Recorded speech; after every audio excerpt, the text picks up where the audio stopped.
Welcome to the deep dive. Imagine this for a second. The only thing standing between you and a potential threat is a notification on your phone. It's a map, and there's a glowing red dot moving towards you. It's a terrifying thought. Right. We live in this age that demands tech solutions for everything, for these really complex human problems. But when the stakes are literally life and death, how far should we trust technology to protect us? And maybe more to the point, how much should we be forced to monitor our own safety? Yeah.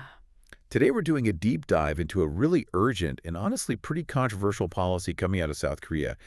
Our mission is to unpack the details of a brand new mobile app for victims of stalking. It lets them see their stalker's real-time location. We need to understand the tech, the alarming societal crisis that made it necessary, and the potential, maybe unintended consequences of turning victims into their own surveillance operators. And this whole initiative, it's being driven by South Korea's Ministry of Justice. It's a massive amendment to their existing electronic monitoring law. It really symbolizes a huge, though pretty somber, shift in legal thinking. How so?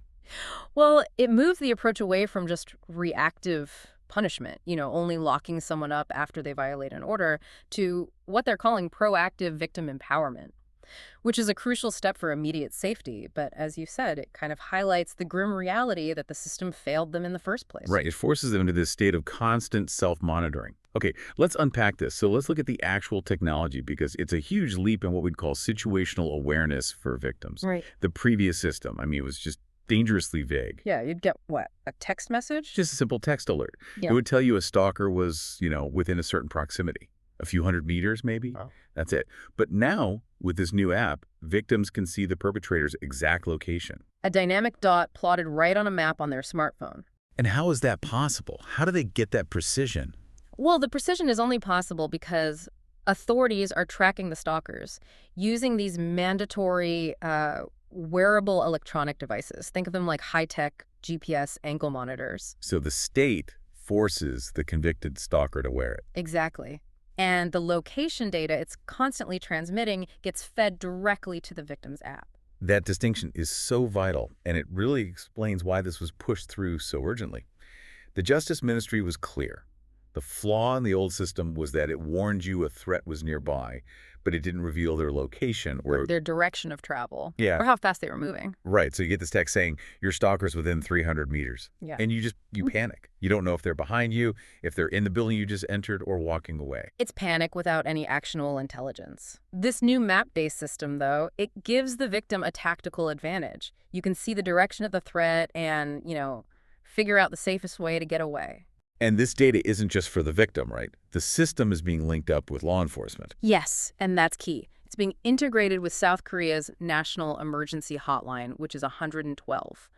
The goal is rapid police deployment if the victim hits an alarm. So the police get the same GPS coordinates. Exactly. They get verified GPS for the perpetrator, not just the victim. Full integration is expected next year, and that should cut down response times significantly. The tech is elegant, it's sophisticated, and it's addressing this terrifying gap in safety. But we have to talk about the immense societal pressure that led to this. This policy wasn't born in a vacuum. No, not at all. It's a direct response to a massive surge in stalking cases. The numbers are just staggering. Reported cases jumped from about 7,600 in 2022 to over 13,000 in 2023. That's nearly an 80% increase in 1 year. In a single year. And behind that number is the tragedy that really served as the national catalyst. I'm talking about the high-profile 2022 murder of a young woman by her ex-colleague. That case exposed all the systemic failures. It really did. The sources are clear that she had filed multiple reports against him, but the authorities, under the old framework, they just saw him as low risk. And low risk meant no detention, no electronic monitoring, no restraining order with any real teeth. He was free to continue watching her, which led to the absolute worst outcome. The public saw that the system failed. What's fascinating here is... No, it's the historical struggle of the legal system to even understand what stalking is. to assess its severity. Right. If you look at the historical perception, law enforcement often just dismissed it. They'd call it a lover's quarrel. Or a bad breakup, something that wasn't their business. Exactly. This idea that getting involved in an individual relationship was somehow overreacting, it meant police weren't taking those early warning signs of violence seriously at all. And by the time they did, it was often too late. Right. Stalking was maybe treated as a minor offense, criminal intimidation perhaps. To their credit, South Korea has been trying to fix this. They brought in their anti-stalking law in 2021, and that came with real penalties. Up to 3 years in jail, a big fine. And even that wasn't enough. They had to revise it again in 2023, and this is a really important change for you to understand. But did they change? They lowered the barrier for prosecution. Previously, a lot of cases needed the victim's explicit consent to move forward, which put them under immense pressure. They might fear retaliation. So they might drop the charges out of fear. Precisely. The 2023 change made it easier for prosecutors to indict even without that consent, treating stalking like the serious crime it is, regardless of the victim's fear. It finally reflected the gravity. So that's the backdrop. An evolving legal system, a public tragedy, and now this technological solution. Let's focus on the benefit for a second. The undeniable gain is that situational awareness. Right. You can see the dot, you can determine the direction of the threat and evacuate safely. It gives you a moment to react, a moment you never had before. It is without a doubt a critical tool for avoidance. Yeah. In the moment. But this is where we get to the heavy psychological costs. Yeah. While the app provides security, the sources we looked at are pretty clear that it can significantly increase a victim's anxiety long term. The very thing designed to protect you becomes a new source of torment. That's a terrifying trade-off. Security for peace of mind. Oh. But wait, is the anxiety from checking an app really worse than the anxiety of just not knowing? Of total ignorance? That's the core question, isn't it? The difference is you're turning the victim into a perpetual sentinel. When the threat is unknown, the fear is it's pervasive, but it's diffuse. Okay. When the threat is a dot on a screen, you might feel compelled to check it constantly. You become glued to your phone, terrified that if you look away for a second, you might miss it getting closer. That level of digital vigilance is it's profoundly taxing. You can never switch off. Never. It removes any sense of autonomy, replacing it with this mandated surveillance of your own security. And beyond that psychological toll, there are also practical questions. Critics argue this is only a somewhat useful solution because, criminals adapt. Oh, absolutely. The moment the tech is standardized, people will look for ways around it. Can the device be tampered with? Can you jam the GPS? Does the stalker just use low-tech methods instead? Right. This tech fix, while immediate, it doesn't address the core compulsion of the stalker. And this leads to the biggest ethical critique we found, which is this massive shift in responsibility. By relying so heavily on an app, the government is essentially placing the burden of managing violence onto the civilian. Precisely.